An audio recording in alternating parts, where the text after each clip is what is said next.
Welcome to the Fibromyalgia Podcast. I'm your coach, Tami Stackelhouse, and this is episode 105. Today's episode is an interview with Dr. Andrea Chadwick. Dr. Chadwick is the medical director of Swing Care, a new telehealth clinic specializing in expert holistic fibromyalgia care. She's also the director of the Fibromyalgia and Centralized Pain Exploration Lab at the University of Kansas Medical Center. In today's interview, we cover a bunch of things, including how Dr. Chadwick began treating fibromyalgia patients, what research her lab is working on, and things you can do to communicate better with your doctor, particularly if you're seeing a new doctor for the first time. Dr. Chadwick is double board certified in anesthesiology and pain medicine, and her clinical experience focuses on complex centralized pain syndromes, including fibromyalgia. And make sure you keep listening after the interview. I have several resources I use to help my clients prepare for their doctor visits. I'll show you how you can access those resources after the interview. You can also go to today's show notes. Just go to fibromyalgiapodcast.com/105. All right, welcome. Hi, Dr. Chadwick. Thank you so much for being on here. I'm excited to talk with you. Thank you so much for having me. I'm looking forward to talking with you as well. Thanks for having me here today. Awesome. So I know we're going to talk about how to have some good conversations with your doctors. But before we do that, I would love for everybody to just kind of like meet you. Absolutely. How did you get into working with fibro patients? You and I were just talking before I hit the record button that you kind of have to have a little bit of a calling when it comes to fibromyalgia.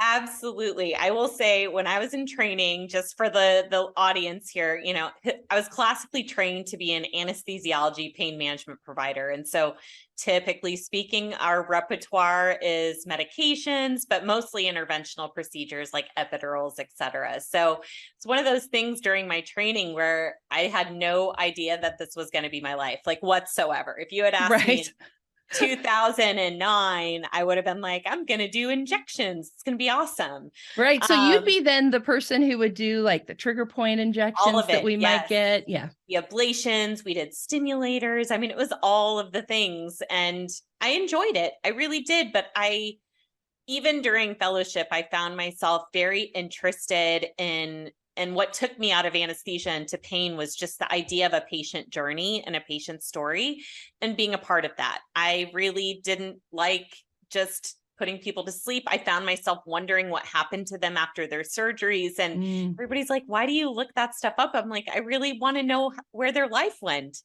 And so chronic pain really spoke to me just in being able to be a part of someone's life and following their journey and helping them along the way. So I always, it's a little bit of a joke. Like I have a slide when I lecture. It's like, I didn't find fibromyalgia, it found me.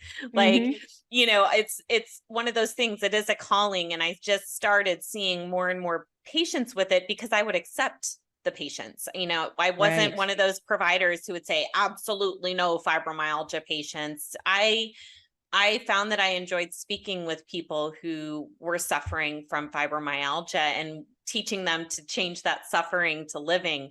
That's a really positive journey to be on. And so it just kind of morphed over time that I started seeing less and less of your typical spine and neuropathic pain, CRPS patients to more and more patients with fibromyalgia and other centralized pain syndromes like migraine or TMJ or chronic low back pain. So it's been a process of about 14 years to get here, but I will say, as you said, so I feel that this was kind of a destiny thing for me because not only did it change the way I practice clinically, but it really also informed my other passion, which is research.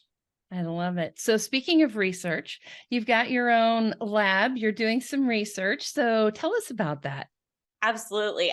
So I knew from the get out that I wanted to do research when I became a clinician, that just going into private practice and seeing patients day in, day out would be fulfilling in some way, shape, or form. But I knew I wanted to do studies that would impact patients' lives in a positive way and move the needle, right? Like getting data that helps advance medical knowledge is really, really cool. So when I was a fellow at the University of California, Los Angeles, I did a combined fellowship with a research program. So I got a master's in clinical research at UCLA. In hopes that that would then translate to my ability to perform really well-designed and well-conducted research. And so since that time, I've just been morphing my research program to advanced concepts of centralized pain and fibromyalgia. My lab is called the Fibromyalgia and Centralized Pain Exploration Lab. Our acronym is the FACE Lab, of which our goal and our mission is to put a face to invisible illnesses. So all of my research projects, whether or not they are specifically on fibromyalgia, they all have concepts of fibromyalgia and fibromyalgia-ness to them, because I mean, if you ask those of us who do the research and read a lot about the topic, we know that most chronic pain syndromes at their core have that level of central nervous system pain amplification going on. So I always talk about fibromyalgia as, yes, it is a discrete disorder. There are diagnostic criteria, but the amount of fibromyalgia-ness or brain activation and sensitization can exist in most chronic pain syndromes. So I could probably study just about every chronic pain condition in my lab, and it would still be some sort of fibromyalgia centralized pain spin. Right. Plus there's all the stuff that, like if you broke fibro down, we've got bad sleep, we've got that amplification of pain, we've got the fatigue issues, right? Like there's all these things that kind of go together to make the recipe of fibro. So, and they can be very common in other chronic pain conditions too. So if you look at the 10 chronic overlapping pain syndromes that the NIH recognizes, migraine, temporomandibular disorder, endometriosis, chronic pelvic pain, irritable bowel, interstitial cystitis, these all have been shown to have those same symptoms. It's just that when it comes to fibromyalgia, we talk about it as if it's kind of like on a spectrum, and fibromyalgia is like that end pathway of where it's just widespread and the symptoms are more severe. I always think of it like, we might have pain, and then like somewhere in the brain and our central nervous system, like a switch gets flipped. And then now we're responding to everything in like this fibro way that 100%. wasn't happening before. I see that all the time. I mean, it's never usually like a gradual thing for most people. It's there may have been an inciting event or a period of a stressful time in your life, but for a lot of people, they don't really recognize those symptoms. It is kind of an aha light switch moment where you're just like, wait a second, I'm like globally hypersensitive. Right. I don't remember when that, like what happened there. But I think it's important that clinicians and patients tell their stories, because I will say, in just about every patient I've ever seen with fibro, or whether they have the diagnosis or not, there is a key in that history that I'm able to gather from just giving the patient a sounding board to tell their story, where I can say, aha, I think I understand why this happened. Or it could be a variety of different things, but everybody's story is different and everybody's pathway to fibromyalgia is different. It just takes a good doctor to lend an ear and take those little, what I call pearls from the story to help like put those in your brain and be like, oh, I think we know what's going on here. Right. And you guys are doing some cool research right now. And I think it's one of the things I think is so fun about research is that it often will give weight to the things that we already knew as patients, right? Totally. So you are doing some research on heat with fibro, and I think pretty much any fibro patient would tell you exactly where their heating pad is and when they last used it. Right. Well, and it's true. So I take a lot of inspiration from what I hear in the clinic. And it's actually a funny story about how this study came to fruition. So I was at a local research symposia where I work, and this woman who does research in animals, like hang in there, it's going to get to the humans. She showed her research and she had a little screen of some animals that were anesthetized sitting in like a hot tub, like a little animal hot tub. And she was speaking about these proteins called heat shock proteins and how they are released in the body. And when they are, it has cardiovascular, metabolic, but also inflammatory pathway changes that overall improve the health and decrease the inflammation in the animals. And so I went up to her after her talk, and I was like, this is going to sound really weird, but, have you ever thought about partnering with a clinician to do research, in humans with heat? And she was like, that's really interesting you say that. We just bought a hot tub for use at our clinical research center. And so we within 3 weeks whipped up a grant, submitted it to our institution, and got internal funding to do what we call translational research, which means not only do we care about the clinical parameters that patients may experience from an intervention, but we actually looked at some of those proteins and biomarkers in the blood to correspond with our clinical data to really identify, okay, so if this is working, why?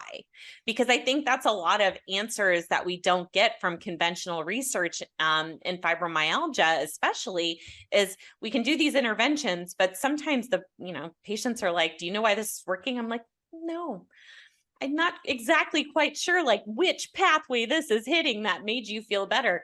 So it was really cool to do this research. We put 8 patients through. Unfortunately, COVID put a wrench in our recruitment plans. It turns out people don't want to sit in hot tubs in a mask. I mean, can't imagine. That would be horrible, right? And it's a very hot process. So, it's a intense regimen where people come in 3 times a week. They're in the heat for about 45 minutes, and they do it for a month. But what we found in 8 participants was that they had statistically significant improvements in their pain scores just after 4 weeks of the heat therapy. And to find significance with only 8 patients means that it's a really positive signal, because typically speaking, you need a bigger sample size to have significant findings. And interestingly, we were able to analyze the blood and do some other physiologic testing. And it looked like patients' pain sensitivity was trending to being less sensitive using so not just changing how you feel in the moment, but how you're going to react to exactly future like things. your body's overall sensitivity. And then we saw these really ramped up levels of heat shock proteins, which identified that, hey, we can do this in humans too. And so we're really looking to do this project on a larger scale. But I think it validates what patients experience when patients come to me and they're like, the heat makes me feel better. And now I can be like, we're going to understand why. And it's really fun to take what patients tell me and marry that with good quality research, because I have been able to tell patients, listen, here's how we did our therapy. And if you have access to a hot tub or even just a hot bath, try doing this more regularly. And I don't have the data to back this up. And this is, again, what we'll be doing in future studies, but I'm very interested in how this may be almost like a surrogate for exercise. Because if you think about it, when you're in that heat, your heart rates gets elevated. We were monitoring vital signs the whole time. People felt tired after they would do some of these heat therapy treatments. But I believe it's almost like a surrogate for physical activity. And what we found with just, anecdotally, what patients would tell us is towards the beginning of the study, the heat would kind of zap them out, but they turned a corner after about a week and a half to where they actually felt really energized after the heat therapy. They were sleeping better. We had statistically significant improvements in sleep and fatigue. But they noticed that they were actually able to physically do more. So it might be a really interesting, almost like a bridge, right? Yeah, like a bridge, especially for people who maybe, and I'm sure you've heard this with some of your listeners. It's just like, well, how can I move when it hurts? Right. So is this a way to kind of ease a person who's maybe been more sedentary or gets that exercise induced increase in pain? Is it a way to kind of ease them into that physical activity and promote that low to moderate impact exercise? And I don't even like the word exercise, like activity or movement regimen. I think so, but we'll need more research to tease that out. I love that. I love that. The other thing I really like about like digging into why is this happening is that I think so often, particularly with fibromyalgia, things kind of get put in that placebo effect category, right? Like you just think that hot bath is going to help, right? Absolutely. But we've got and again, we'll need to do a randomized controlled trial where we probably have to put people in like lukewarm water, which kind of sucks. But, we do need to have those control groups to show that it truly is an effect. But what we saw was so profound. And I think just the stories we hear from people who use heat as a viable source of treatment for their fibromyalgia that, I don't really see a placebo response here. We had a patient who was barely able to walk, and by the end of the study, she was walking her dog with her husband for the first time that I think she had done in years. So, That's awesome. It's, again, small amount of data, but it's really promising. And I think I would urge the listeners here, when you're talking about advocacy for fibromyalgia and fibromyalgia research, to really be vocal with your local representatives who have the ability to inform policy and funding in our capital, to really put a voice that fibromyalgia research needs to be supported by the National Institutes of Health and other big funding agencies, because at 2 to 8% of the population, this is a huge public health issue. And unfortunately, until that fibromyalgia gets in the ears of our lawmakers, they're going to continue to prioritize other medical conditions over chronic pain. I think we've made some headway with the opioid crisis, and they have earmarked a lot of dollars for chronic pain, but specifically fibromyalgia, we need your voices up on Capitol Hill to help promote the research for fibromyalgia patients. And you were telling me that you've done a lot of fibro research that wasn't under fibromyalgia. And I think one of the big problems with that is it just sort of keeps perpetuating this situation where nobody really knows.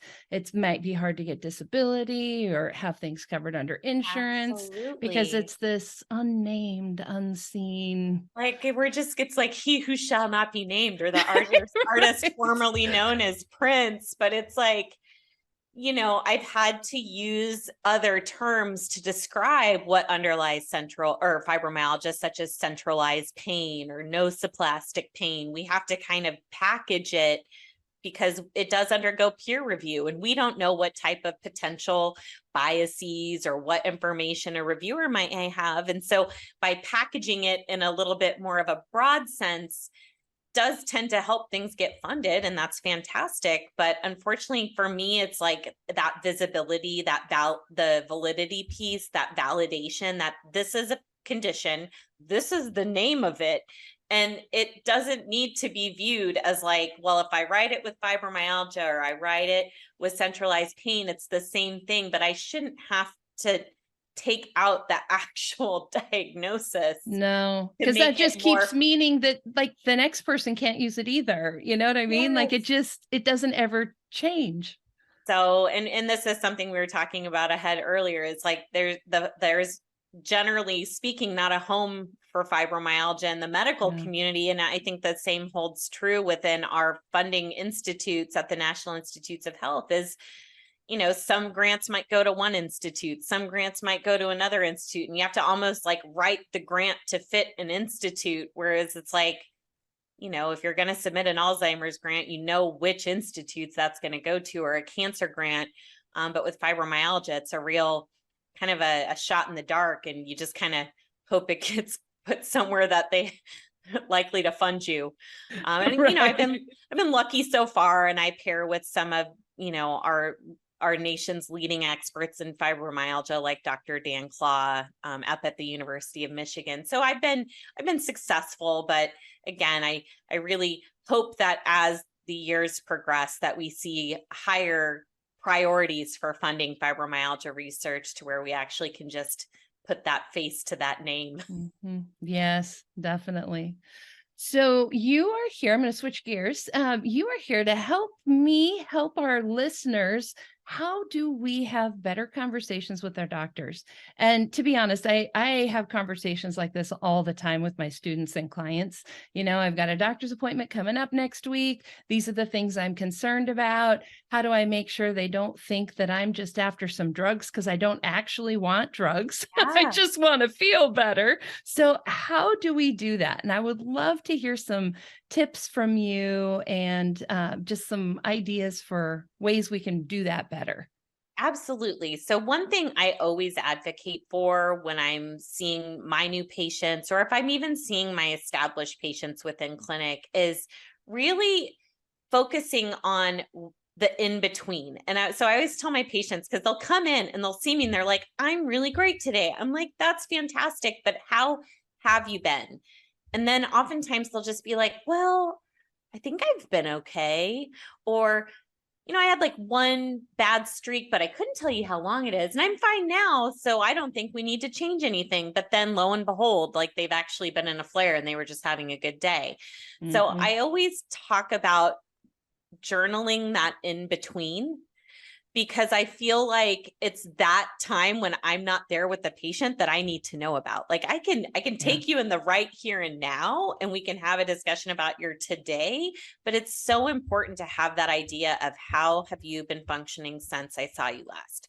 Or if this is a new patient consultation, what tell me your whole journey. I just want to hear it all. And I realize that You know involves what you're asking when you ask that. yes. And I realize that involves seeing a provider who's going to give you that time to talk. But I feel like, especially, let's say you're going to see a new pain provider or a new fibromyalgia specialist, some of the tidbits and pearls that a good fibromyalgia or a pain provider is going to ask about really involves that journey, but you might be able to piece it out and have it written down about like when your pain journey started. So oftentimes I say, take me back to when it first started. It could be in childhood. It could be you remembering in adolescence that this happened. It could be that you were fine until you got COVID-19. I mean, there's a whole host of start points, but I think it's always good to start at the beginning and then tell your story. And so that start point, and if there was any bits of information around that time in a person's life that may indicate why this could have happened. Maybe it was, well, I had migraines and tummy pains that were unexplained when I was a teenager and I was doing fine until I hit college, and then I got mono, and then boom. So, I mean, do you see, like, those are the stories. So I think it's good to just map out that pain history from when it started, and then any changes that occurred since then. So if it started with migraines, but then you got irritable bowel, and then you had mono or Lyme disease, or then you had XYZ, it's important to point out all of those little tidbits of information. Think of it as like a timeline.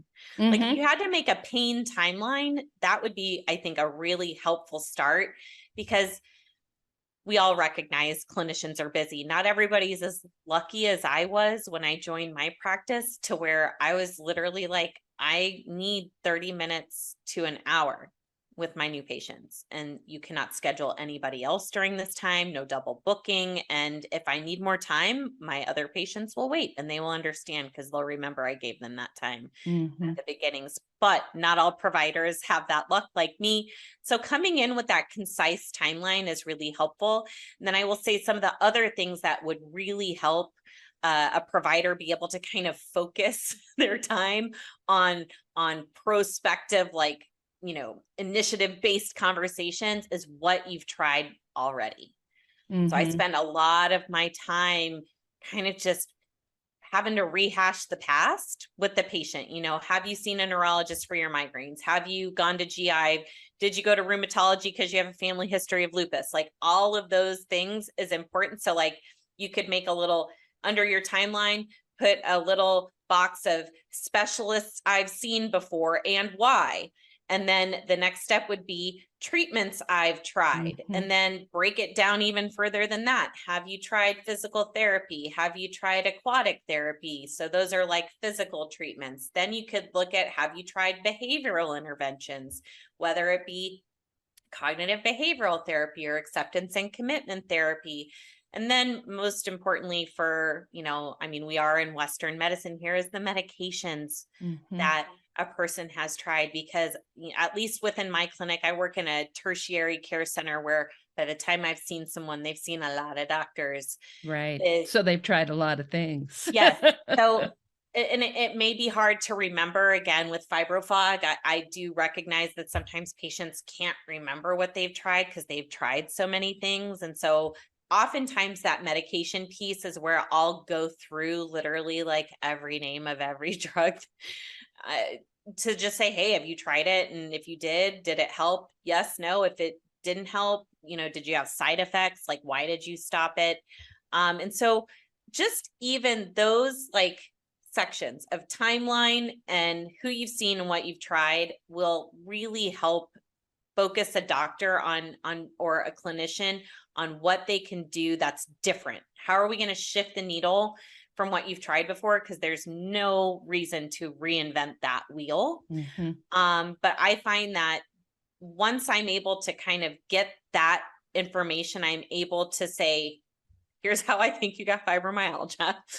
And I like to do that. I like to pick out those pearls and say, here were your risk factors. And this is how I think things like played out for you developing this condition. And then by looking at what they've tried, I can see little gaps, right? I can see maybe they've done physical therapy, but maybe they did like really aggressive land physical therapy. So we should order aqua therapy. Maybe they haven't tried cognitive behavioral therapy or acceptance and commitment therapy. We can refer for that if I think they need that type of treatment. I mean, most fibromyalgia patients benefit, or any chronic pain patients can benefit from that type of therapy. And then for the medication piece, it's finding the holes and using what they have and haven't tried and coupling it with their current medication regimen, because we want to avoid drug-drug interactions. And then something I've talked about a lot with not only my patients, but when I talk about the general dogma of fibromyalgia practice, it's this concept of shared medical decision-making. Okay. Like yes, I understand fibro. No, I'm not a fibromyalgia sufferer, although I did tell you I have migraines and TMJ. So I'm like slightly fibro.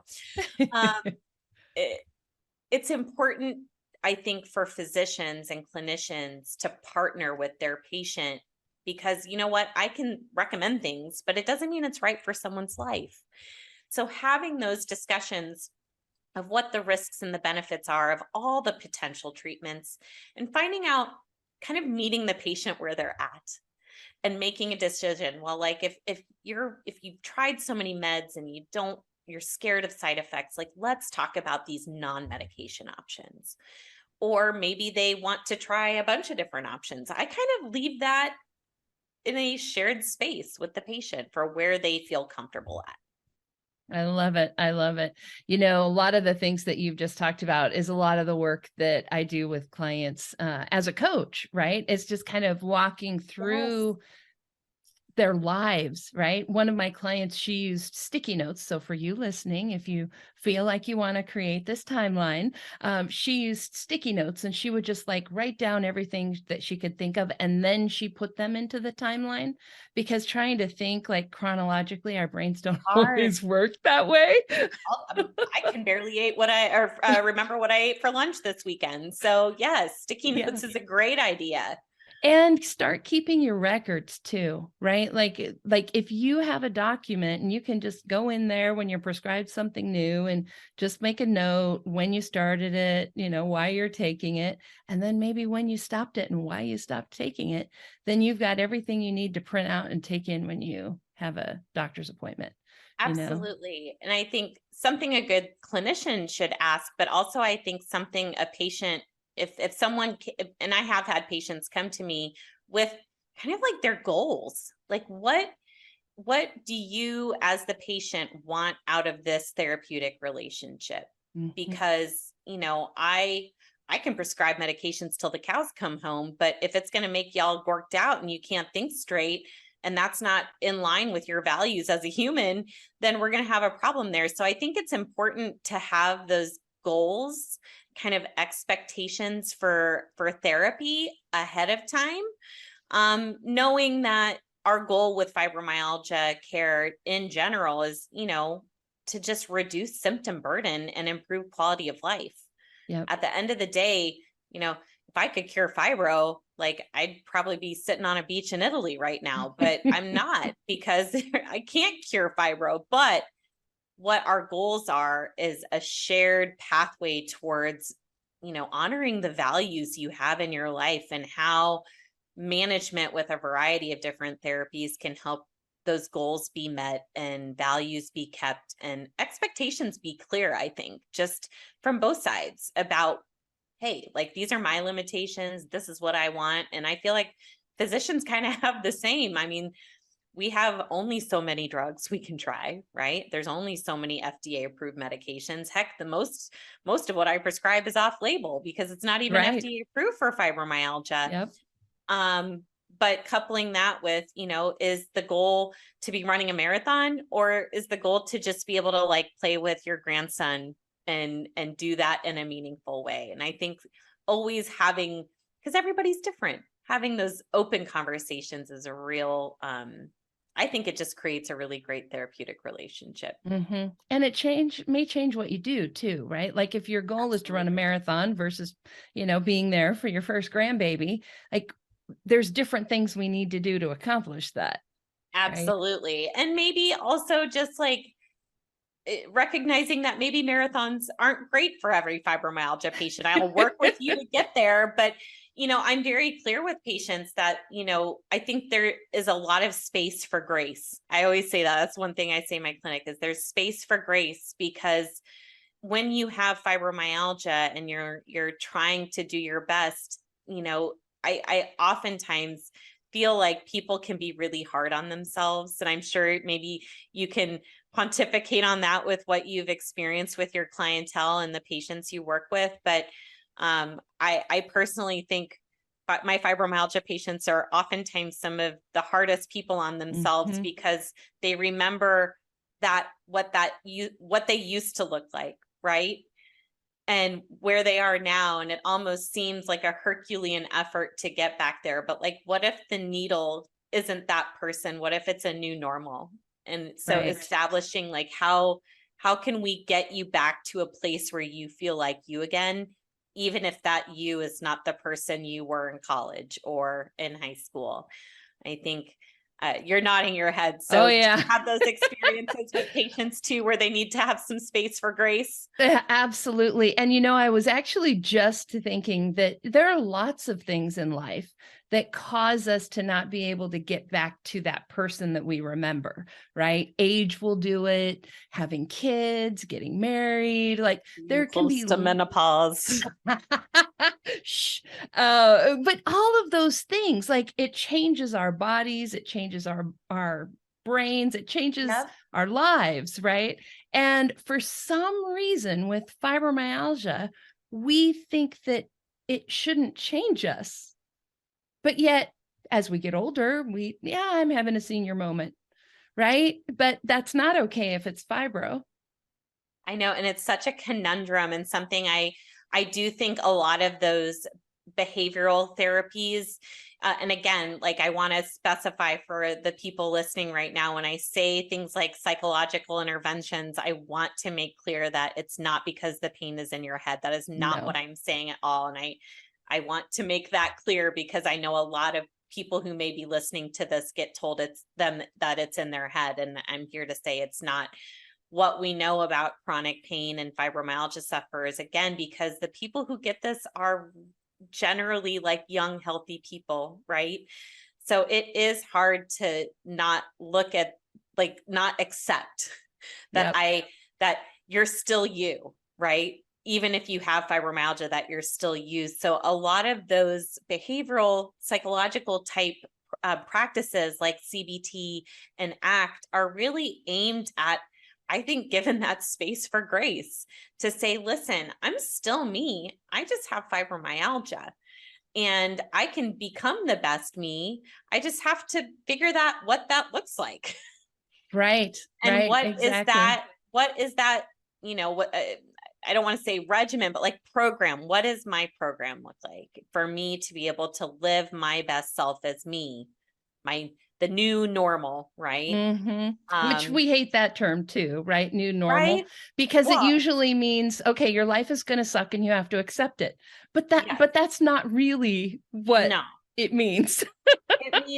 It means how do we, I think again, it's just this idea. I mean, I gained 30 pounds during COVID, right? And I Right. think it was probably because I was taking Zoom calls in sweatpants, right? And like, and we were bored and I was sad because I didn't get to go and travel and do all the things I enjoyed. And so, I've been on a weight loss journey for, better part of a couple of years now. And I have to keep reminding myself that I'm bigger than a smaller pair of pants. And that's one of the quotes that one of my favorite Peloton instructors says, but I feel like it's really helpful to think about it, even if it doesn't have to do with weight or size, right?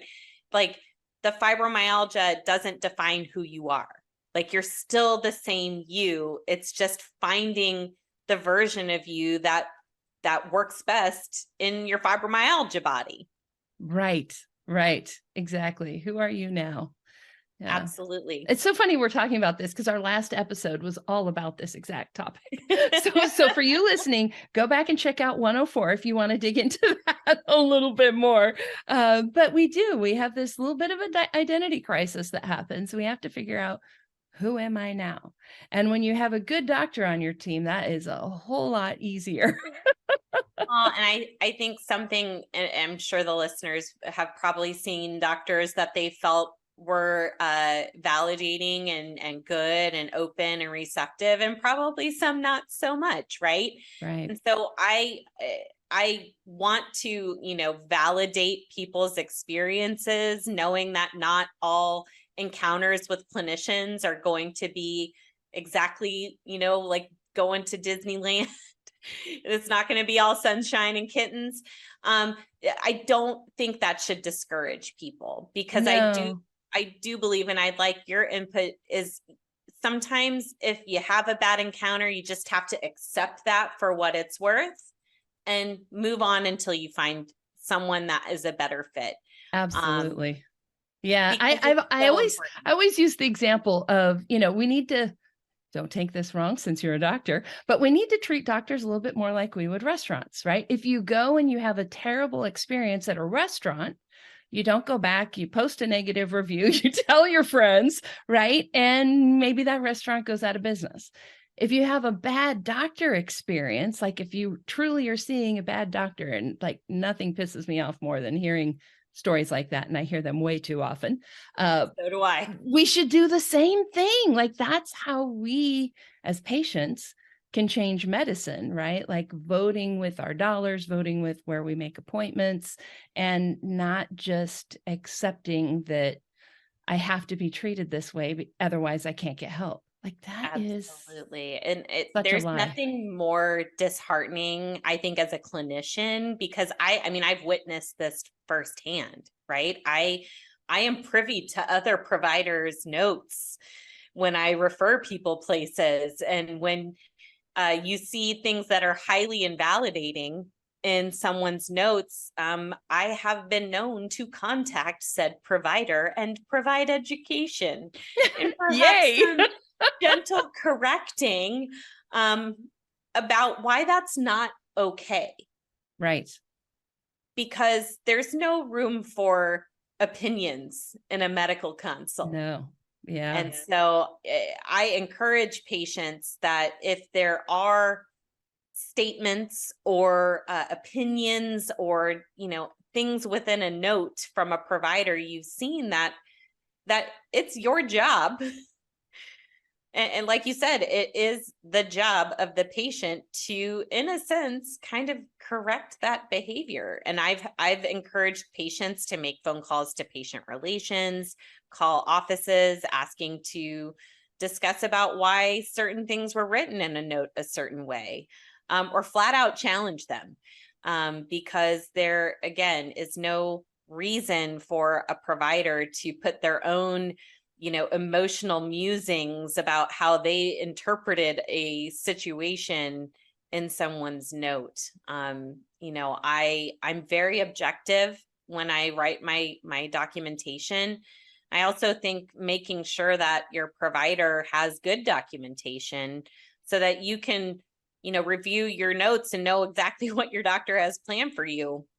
That's something I've always taught our fellows when I'm teaching or residents is, your note is everything that happened. So the patient tells me the story, I need to put the story on paper. Then I need to put the story about what we talked about in terms of treatment on the paper. And so all of my patients are always super thankful. Again, with, fibro fog, sometimes they leave an appointment feeling completely like they did not absorb anything.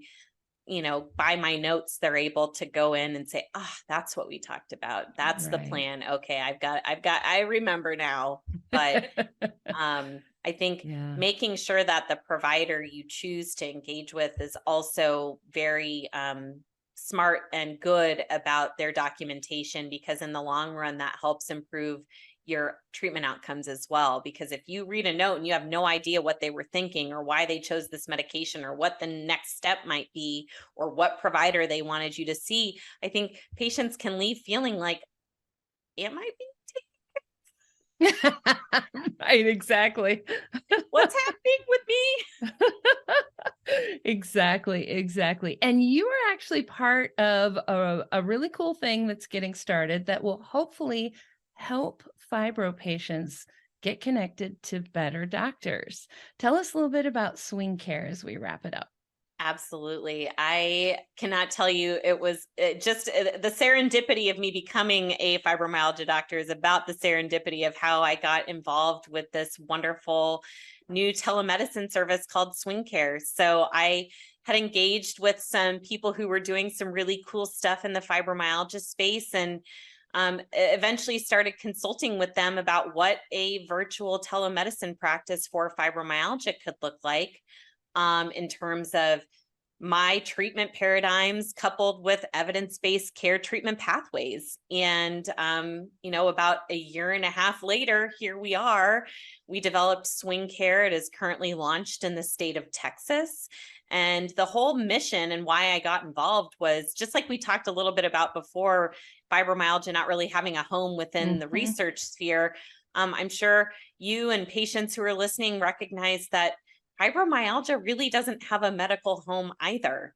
Right. It's oftentimes, if you have hypertension or a heart failure, you're going to see a cardiologist, or if you have diabetes or thyroid problems, you're going to see an endocrinologist. But fibromyalgia patients don't have that medical home. So we aimed with developing Swing Care to find that, to basically have that place for people to turn to for chronic fibromyalgia care, in whatever way that looks right for them. So we've really tailored this again to be very much patient-centric, but driven with shared medical decision-making. And it's essentially my dogma for practice, coupled with our advisory boards input and best practices based on high-level evidence care. We've been able to build this virtual clinic, and it's so exciting. And I'm just thrilled to be involved as their medical director. That's so cool. And let's face it, for fibro people, a virtual clinic that's perfect. Absolutely. Right? There are certain things we can't do physical exam wise in a virtual space, but for all intents and purposes, when it comes to fibromyalgia, the currently accepted diagnostic criteria are all on a self-report survey. And I can have patients kind of touch their bodies and see if they have that hyperalgesia, which is exaggerated pain to a painful response, or that allodynia, which is pain to a non-painful response. So in a sense, I'm still able to examine them in some ways, or like when I see my patients in telemedicine practice, but within Swing Care, they are able to do that as well. So, and I think there's something, again, about meeting a patient where they're at. What better place to do it in the place where the patient is legitimately at. It's a really nice model for care. And I think patients have reported to me, at least, and I don't know if you've heard this with your clients, that telehealth almost helps take out that anxiety piece of having to come into a physician's office. There's all the rigmarole of getting checked in and having to park your car and walk in, and maybe you go into the wrong suite or whatever, that being able to just like open up your laptop or your tablet or your phone on your couch or wherever you want to be comfortable doing it, that I think it takes a bit of stress out of the encounter. And so patients may be more apt to be able to tell their story, their timeline, all of those things we hit upon, in a way that's less threatening to them. That they're in their turf and able to tell their story in the comforts of wherever they're at. Yep, that's great. You know, when I started coaching, I had decided right from the get-go that I was going to do it virtually. And the biggest reason was that I knew that like the day that my clients needed me the most was the day that they needed to be at home on the couch in their pajamas, right? Yes, absolutely.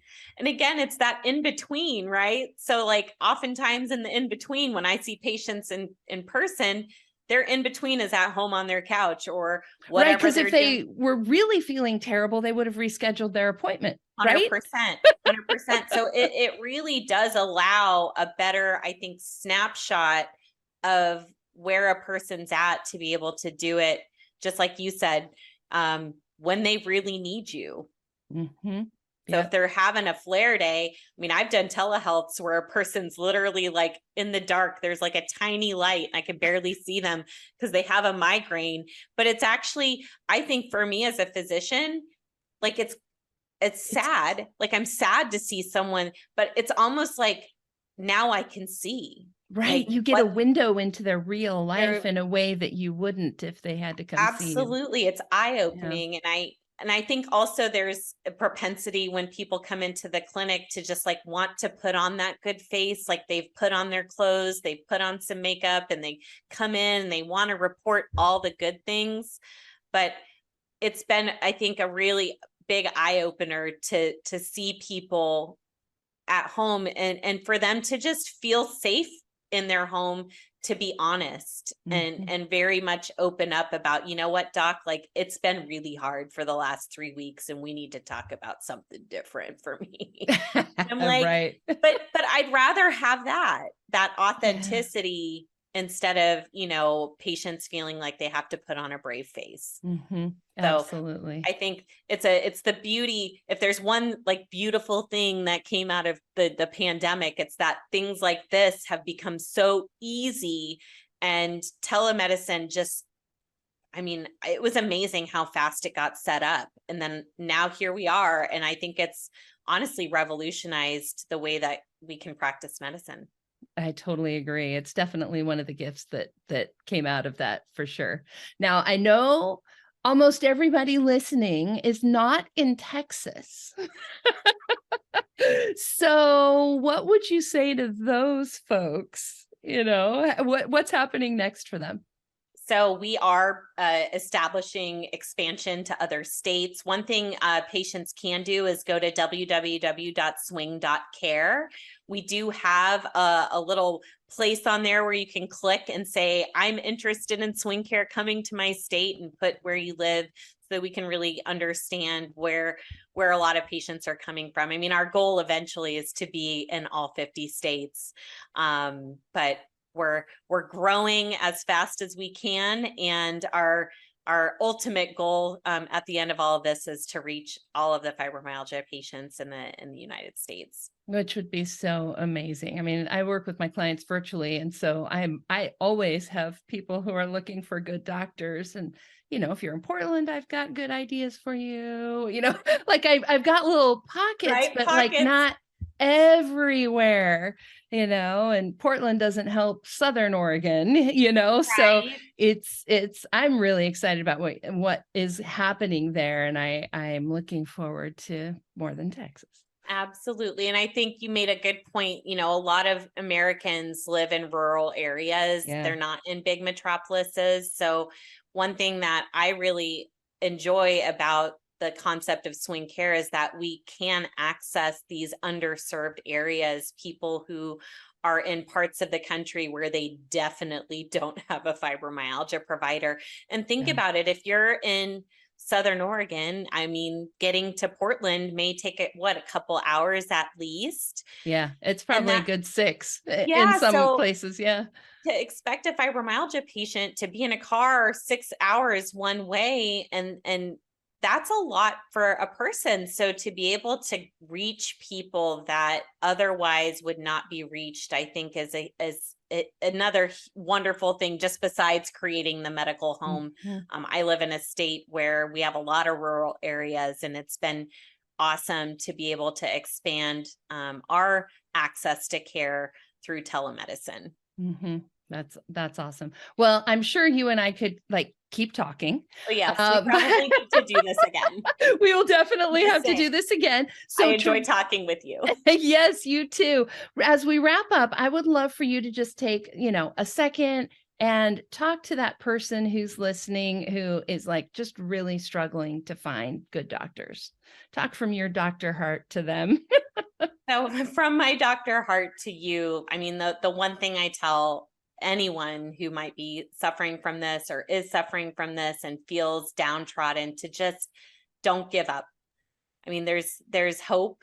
There is hope in the form of swing care, and eventually that will expand. But I think there's hope that the knowledge that is out there that you create with your webinars and your podcasts, all of this is power. Information is power. So hopefully, with what we've talked about today, coupled with all of the other information you can get from your podcast, coaching with you, and other sources, that people can take that knowledge and be empowered to go advocate for themselves to get better care. And I will leave with the kind of the statement I give all of my patients, which is, there's only so much I can do. I always say, I'll give you an inch, but the yard or mile has to come from the patient. Mm-hmm. So, and again, it harkens that in between. It's fibromyalgia. Getting better can be a process, a journey. I mean, it's just a journey to get fibromyalgia. It's a journey to get that healing and that improvement in a person's overall health and well-being with fibromyalgia. So trust the process, and more importantly, trust yourself. I love it. Thank you so much. And thank you so much for being here. Appreciate all your insight. Thank you so much. And for you listening, just hang on a second or two more. I want to give you some resources that I use with my clients as they're preparing for their doctor visits. I'm going to tell you how you can get your copies. And that wraps up my interview with Dr. Andrea Chadwick. If you're interested in learning more about how you can work with your doctor better, check out Chapter 7 of my book, Take Back Your Life. Along with the tips shared today by Dr. Chadwick, I have also got a bunch of suggestions from my own life and my work with my clients. There are some forms and worksheets that can make your life a little bit easier, like forms you can use to make notes of medications and supplements you've tried. That way it's easy to just print a copy and take it to your next appointment. There's a total of 6 different forms you can download and use. Just go to today's show notes and click on the link to download a free copy of Take Back Your Life and download the bonus resources. Go to fibromyalgiapodcast.com/105. We'll also have all the links where you can check out Dr. Chadwick's work and swing care. For today's shout out, I want to share this note that I received from a listener about our new fibromyalgia documentary, Invisible. Invisible is the first comprehensive feature documentary that tells all the stories of people living with fibromyalgia, a condition, as you well know, that many people still don't believe really exists. In the film, they also expose the fight with insurance and drug companies for proper treatment and highlight how access to holistic health and education is often determined by class and money. Through his journey to better understand fibromyalgia as a way of helping his mother, filmmaker Nick Demas finally addresses his own suspicions about having fibromyalgia himself. You'll be able to hear directly from Nick in a couple episodes. I'll be interviewing him for the podcast.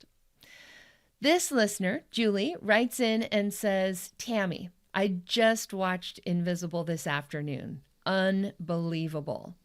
I'm going to share this with my family and friends. This documentary is what the world needs to see, to help understand what fibromyalgia is like to live with. Thank you so much, Julie. We are so excited to finally have the film out there where you can all watch it. We've been working on it a long time. And I'm actually in the process of planning a live screening of the film in Portland, Oregon with Dr. Ginevra Lipton. You can sign up to be notified when tickets are available on today's show notes page. Go to fibromyalgiapodcast.com/105. And if you aren't in Portland, don't worry, we've got you covered too. We're going to be doing a virtual screening in tandem with the live event. Again, just go to the show notes page and sign up to be notified when those tickets are available. If you are interested in doing a screening in your own town, that is totally possible. We are excited to now have a way for you to book community screenings. Whether it's just a few friends in your living room or a support group or public event or even a virtual screening. You can even book an option to schedule me or the other filmmakers for a Q&A panel or to speak at your events. We'll have a link to schedule those community screenings on today's show notes page. Just go to fibromyalgiapodcast.com/105. See you next time.